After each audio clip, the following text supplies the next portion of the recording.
یه روز یه شیء نورانی از شرق ایران به آرومی وارد جو شد. نه صدایی داشت نه هشدار قبلی، فقط ردی از نور که داشت به آرومی توی آسمون کشیده میشد.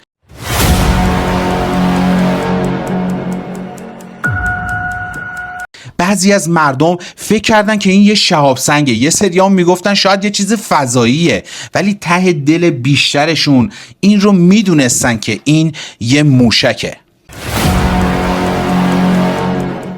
از اون بالا فقط یک دنباله نور رو میدیدی، شبیه یه موج آبی که توی هوا داشت پیچ میخورد. توی شبکه‌های اجتماعی خارجی بهش لقب فرشته یا انجل رو دادن، چون پروازش خیلی قشنگ بود، واقعا زیبا بود.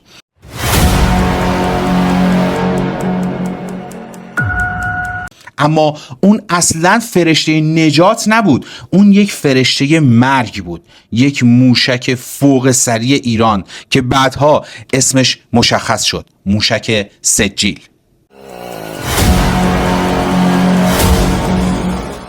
سلام، اینجا زاغ مدیاست و من هم جلال هستم. امروز اومدیم یکی از موشک‌های ایران رو بررسی بکنیم که خیلی‌ها معتقدن استفاده ایران توی جنگ 12 روزه از این موشک معادلات جنگ رو به هم ریخته. ولی ما میخوایم بررسیمون نظامی باشه، میخوایم این موشک رو ببریم توی خط دفاعی اسرائیل و ببینیم که اونجا چه اتفاقی میفته. میخوایم نکته هایی رو در مورد این نبرد موشکی فاش بکنیم که شاید بعضی از رسانه ها در موردش حرف نزنن. میخوایم برای شما جوری توضیح بدیم که بتونید به عمق ماجرا پی ببرید. ولی اگر تا الان کانال ما رو سابسکرایب نکردید، این کار رو انجام بدید، دکمه زنگوله رو هم بزنید تا از محتواهای بعدی ما با خبر بشید. و اگر تا اواسط ویدیو از محتوا لذت بردید، لایک خودتون رو انجام بدید. این موضوع خیلی به ما کمک میکنه.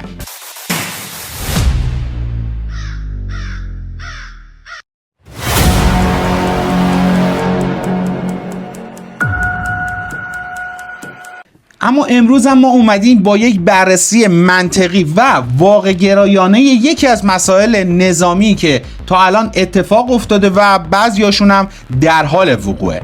میخوایم در مورد این موشک سجیل یا همون انجل صحبت بکنیم. اون چیزی که مردم دیدن یه پدیده زیبا بود ولی فریبنده، عروس دریایی که توی موشک اتفاق میفته.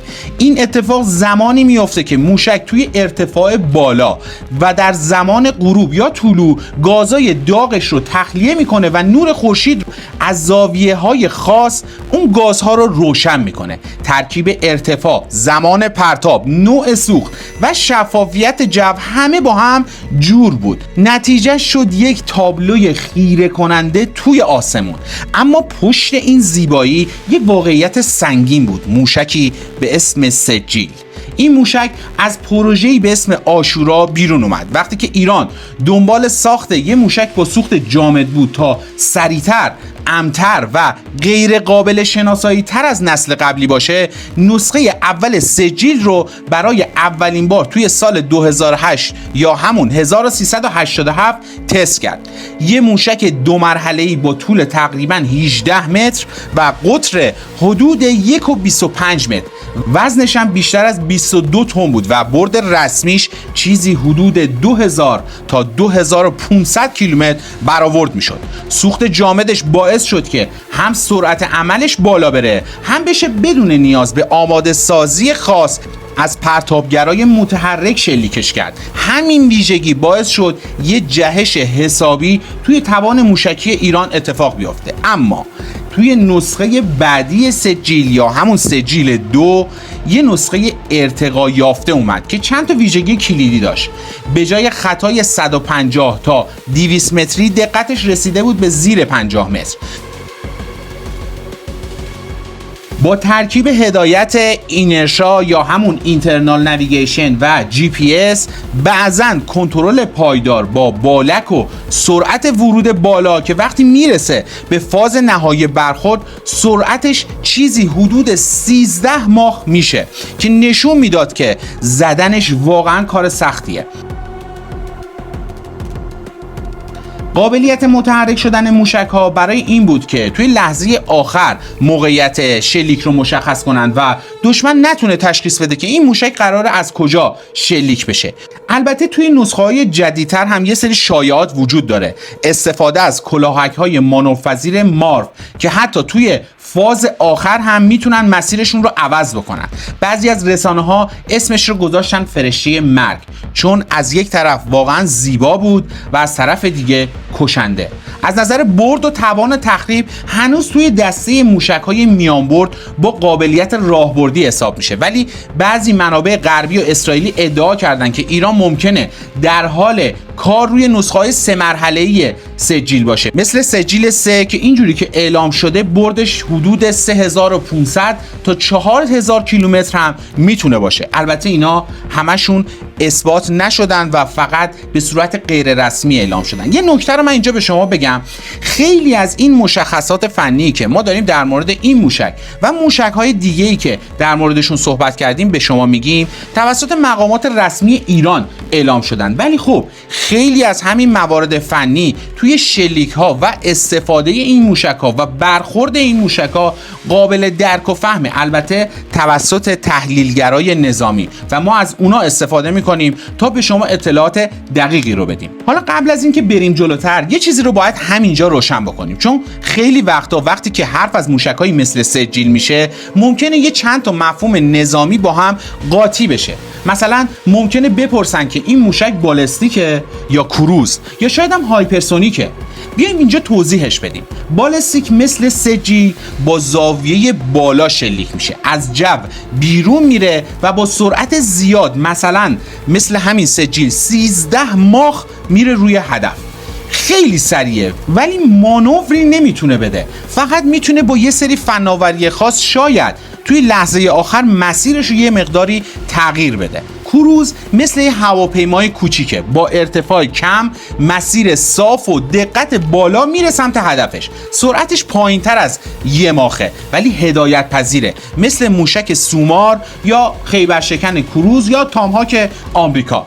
هایپرسونیک ترکیب این دوتاست، هم سرعت بالای 5 ماخ داره، هم میتونه توی مسیر مانور بده. ردگیریش خیلی سخت‌تره. فعلا فقط چند تا کشور دارنش و ایران هم از این هایپرسونیک ها خیلی وقت رونمایی کرده و توی همین جنگ‌های اخیر هم ازش زیاد استفاده کرد، هم از موشک فتاح 2 هم فتاح 1 و در آخر از قاسم بصیر هم یک استفاده شد که ما ویدیوش قبلا برای شما گذاشتیم، اون ویدیو رو هم ببینید، خیلی جذابه. اون بررسی که قاسم بصیر به هدفش میخوره یا نمیخوره و وقتی که میرسه به اونجا با چی روبرو میشه. خب تا اینجا فهمیدیم که موشک سجیل از کجا متولد شده و چقدر پیشرفت کرده. شلیکاش رو هم دیدیم، اما حالا میخوایم یه تصویر واقعی‌تر و ملموس‌تر بهتون بدم از اونجایی که موشک سجیل وقتی میخواد به هدف برسه با چه موانع و چه دفاعهایی مواجه میشه و چطور میتونه ازشون عبور بکنه و از پسشون بر بیاد. اول بریم سراغ گنبد آهنین، سیستم دفاع موشکی معروف اسرائیلی که برای مقابله با حملات موشک‌های کوتاه‌برد و موشک‌های میانبرد طراحی شده. این سیستم چند تا بخش داره، مهمترینش موشک‌های داوود و ارو هستن. داوود برای رهگیری راکت‌ها و موشک‌های میانبرد طراحی شده، با رادارهای داخلی خودش هدفش رو دقیق شکار میکنه و سرعت خیلی بالایی هم داره. اما ارو اون 2 تا نسخه مهم داره. اولیش میشه ارو 2 که برای موشک‌های بالستیک کوتاه و میان برده، ولی ارو تیری اون میتونه موشک‌ها رو حتی خارج از جو شناسایی و نابود بکنه. ارو تیری از رادار فعال و حسگرای فروسرخ استفاده میکنه تا خیلی زود هدفش رو بگیره و نابودش بکنه. اما گنبد آهنین و این سیستم ها بیشتر برای تهدیدهای کوتاه‌برد طراحی شدن و در مقابل موشک‌های سریع مثل هایپرسونیک یا بالستیک اصلا نمیتونن مقاومت بکنن. اما سامانه تاد، میرسیم به رقیب اصلی که میتونه جلوی موشک‌های مثل هایپرسونیک یا موشک‌های بالستیک فوق سریع وایسه تا حدودی. بریم بررسی کنیم که تقابل این دوتا چی میشه. تاد یه سیستم دفاعی پیشرفته است که برای مقابله با موشک‌های بالستیک میانبرد و دوربرد ساخته شده. یه رادار قدرتمند داره که اسم اختصاریش میشه ANTPY2. موشک‌های مهاجم رو از فاصله دور شناسایی و رهگیری میکنه. موشک‌های تاد مجهزن به حسگرای فروسرخ و هدایت دقیق که میتونن هدف رو از ارتفاع بالا و با سرعت زیاد به صورت نقطه‌ای هدف بگیرن و نابود بکنن. البته هزینه هر پرتابشون خیلی بالاست، ولی دقت و تواناییش نسبت به تخریبی که قرار رقم بخوره ارزشش رو داره. خب تا اینجا فهمیدیم که خط دفاعی چی میتونه جلوی سجیل شکل بگیره و چه عواملی میتونن جلوش رو بگیرن. اما الان باید چند تا فاکتور کلیدی رو بررسی کنیم که توی این تقابل چه اتفاقی میفته. اولین فاکتور مهم سرعته، چون سرعتی که تعیین میکنه چقدر زمان برای دفاع و واکنش داره و چقدر رهگیری میتونه سخت یا آسون باشه. گفتیم که سجیل حدود 13 ماخ سرعت داره. این یعنی سرعتی فوق‌العاده بالا، چند برابر صوت، و این رو میتونیم از ویدیوها و لحظاتی که از برخورد اتفاق افتاده یک مقداری به صورت عامیانه درکش بکنیم این سرعت رو. حالا بیایم ببینیم که خط دفاعی چه سرعتی دارن و میتونن جلوش مقابله بکنن یا نه. گنبد آهنین رو که قبلش بهتون گفتیم برای موشک‌های میانبرد و کوتاه برد طراحی شده. موشک‌هایی با سرعت 5 ماخ و 7 ماخ میتونه جلوی اینا رو بگیره، اما جلوی سجیل کاری از دستش بر نمیاد توی سرعت. اما تاد یک رقیب مهمه برای سجیل. اون میتونه موشکایی که با سرعت 10 ماخ پرواز میکنن رو هدف بگیره، اما وقتی که سرعت سجیل رو که حدود 13 ماخ هستش رو کنار اینا میذاریم، میبینیم که سجیل از هر دوی اینا جلوتره و سیستم های دفاعی باید خیلی پیشرفته تر از حالت معمولشون عمل بکنن. این یعنی علاوه بر سخت افزارهای قوی نیاز دارن به نرم افزارهای خیلی پیچیده تر، استراتژی های ترکیبی و دفاع چند لایه که بشه جلوی سجیل رو حالا به هر نحوی گرفت. ولی سرعت تنها فاکتور مهم نیست. حالا بیایم ببینیم که آیا اون خط دفاعی امکانات دیگه‌ای دارن که جلوی سجیل رو بگیرن یا نه. تاد یه رادار داره که این رادار از دور حتی صدها کیلومتر جلوتر شروع میکنه به رهگیری هدف. بعد اطلاعات رو میده به موشک رهگیر و این موشک هم تا به جایی که با هدایت اینرشا داره و اینترنال نویگیشن داره میره جلو و بعد توی مرحله نهایی یعنی چند لحظه قبل از برخورد از سامانه های الکترو اپتیکیش استفاده میکنه و میتونه اون هدف رو نابود بکنه. این یعنی چی؟ یعنی وقتی که موشک داره میاد، تاد میخواد توی لحظه آخر با چشم اون رو ببینه و خودش رو بکونه به اون. این روش رو بهش میگن هیت تو کیل، یعنی ضربه برای کشتن. یعنی انفجاری نیست، برخورد مستقیمه، مثل برخورد دو تا گلوله با هم توی آسمون. اما مشکل کجاست؟ مشکل اینجاست که سجیل اصلا اجازه نمیده که تاد از همه این ابزارها استفاده کامل بکنه. چرا؟ چون هدایت اینرشا داره، یعنی اینترنال نویگیشن داره. این تقریبا میشه گفت توی تمام موشک‌های نسل جدید الان داره این تکنولوژی استفاده میشه. یعنی قابل جنگ الکترونیک نیست، یعنی نمیتونن براش جی پی اس رو قطع بکنن، نمیتونن فریبش بدی. حالا شاید براتون سوال شده باشه که یعنی چی هدایت اینرشا؟ یعنی اینکه سجیل خودش میفهمه که کجا باید بره. جوابش اینه آره، ولی نه به اون شکلی که فکر میکنی. سجیل از لحظه‌ای که شلیک میشه دیگه به هیچ داده‌ای از بیرون وابسته نیست. نه جی پی اس میخواد، نه رادار، نه لینک ماهواره. همه مختصات و مسیر از قبل داخلش برنامه‌ریزی شده و با استفاده از شتاب سنج‌ها و ژیروسکوپ‌ها و کامپیوتر داخلی مسیرش رو پیش بینی میکنه و میره به سمت هدفش.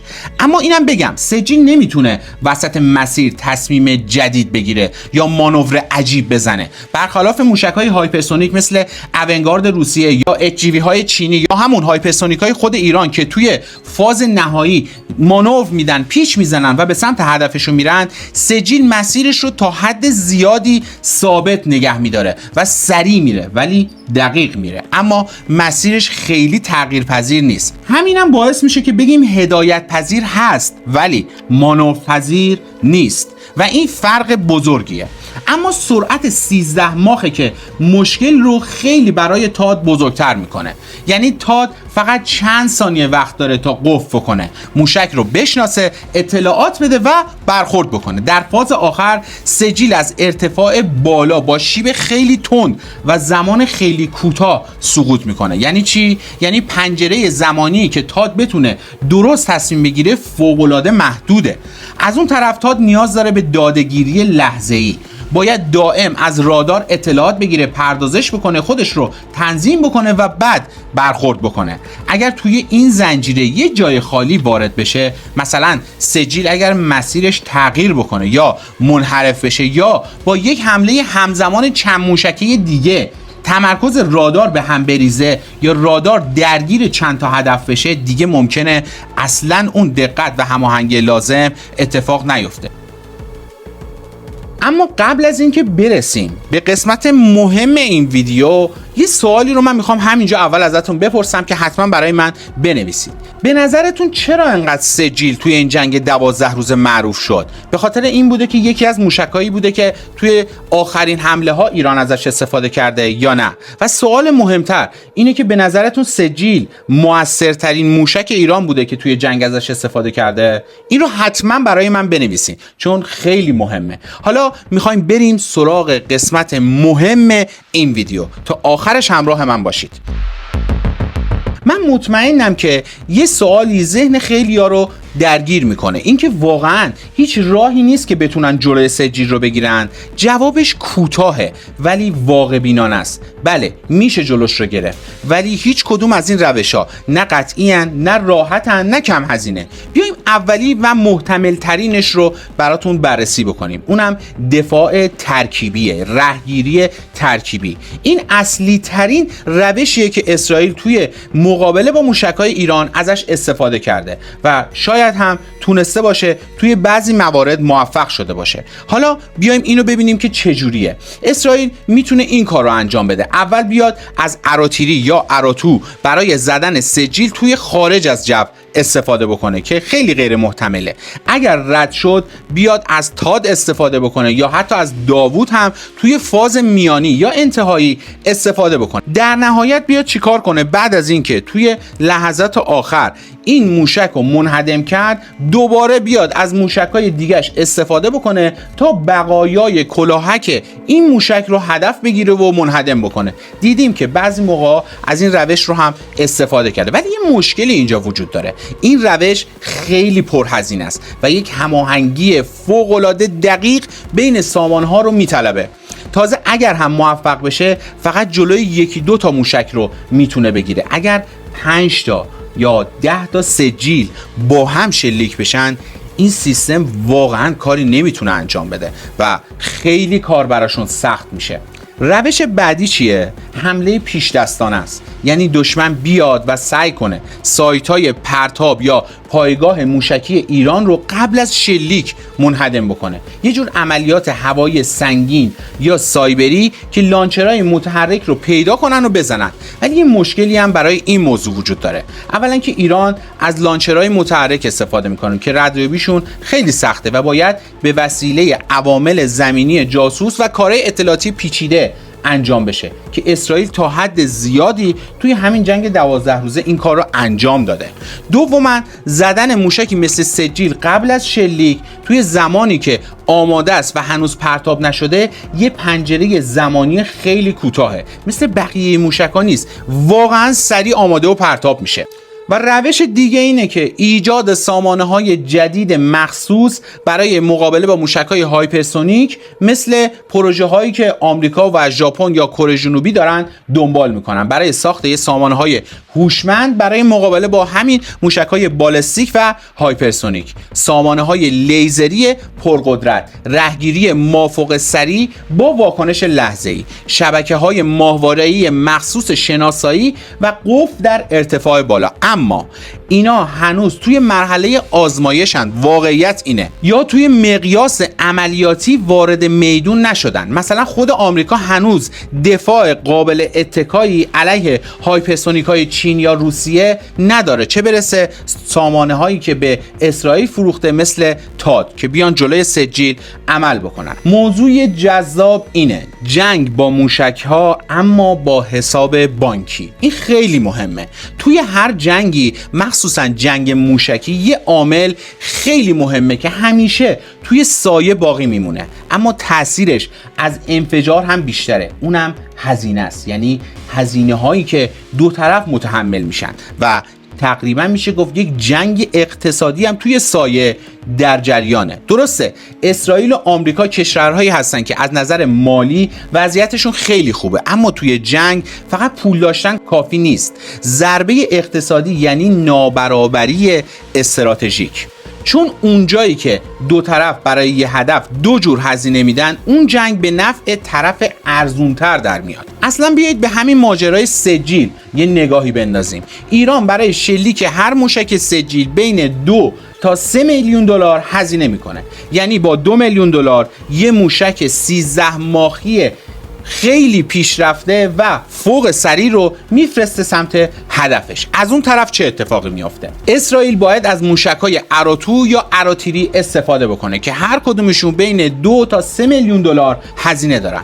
یا اگر بره سراغ پدافند قوی‌تر مثل تاد، اون وقت دیگه هر شلیکش بین 10 تا 20 میلیون دلار هزینه داره. یعنی برای مقابله با یه موشک 2 میلیون دلاری باید 2 برابر یا حتی 10 برابر اون خرج بکنن، اونم تازه بدون تضمین و قطعیت مقابله. یه واقعیت جالب بهتون بگم در مورد گنبد آهنین اسرائیل، چیزیه که سالهاست اسرائیل داره باهاش دست و پنجه نرم میکنه. یه موضوعیه که شاید خیلیا بهش توجه نمیکنن. هر وقت که از غزه یا لبنان یه موشک ارزون قیمت مثلا 200,000 دلاری به سمت اونجا شلیک شده، اسرائیل مجبور شده یک موشک 3 میلیون دلاری رو برای مقابله با اونا شلیک بکنه. این واقعا یعنی جنگ اقتصادی فرسایشی. یعنی یه طرف میتونه با یه هزینه خیلی کم طرف مقابل رو مجبور بکنه که خرجای سنگین رو انجام بده. و اینجاست که همه چیز برای ما روشن میشه. وقتی همه این مسیر رو با هم تا اینجا طی کردیم و اومدیم بررسی کردیم قدرت و سرعت سجیل تا ضعف و هزینه های سنگین سامان های رهگیری رو، تازه میفهمیم که چرا اسرائیل باید تا لحظه آخر دنبال زدن لانچرهای ایران و شهرهای موشکی ایران باشه، یا چرا تصمیم گرفت که یهو این جنگ منطقه‌ای رو راه بندازه. و اینا همش نه برای نمایش قدرته، چون روی کاغذ و تحلیل عدد و شواهد فنی این بهترین راه برای اسرائیل. اگر واقعا موشکی مثل سجیل دقیقاً همون چیزی باشه که گفتیم، وقتی که شلیک بشه تقریباً چیزی نمیتونه جلوش رو بگیره و این واقعاً هزینه‌های زیاد و حتی جانی، مالی و اقتصادی رو تحمیل میکنه. خیلی از تحلیلگرا چه ایران و چه از غرب معتقدن که این موشک سجیل بود که آتشبس نهایی جنگ ایران و اسرائیل رو رقم زد، یعنی به عنوان یک برگ برنده که ایران توی لحظه آخر ازش رونمایی کرد.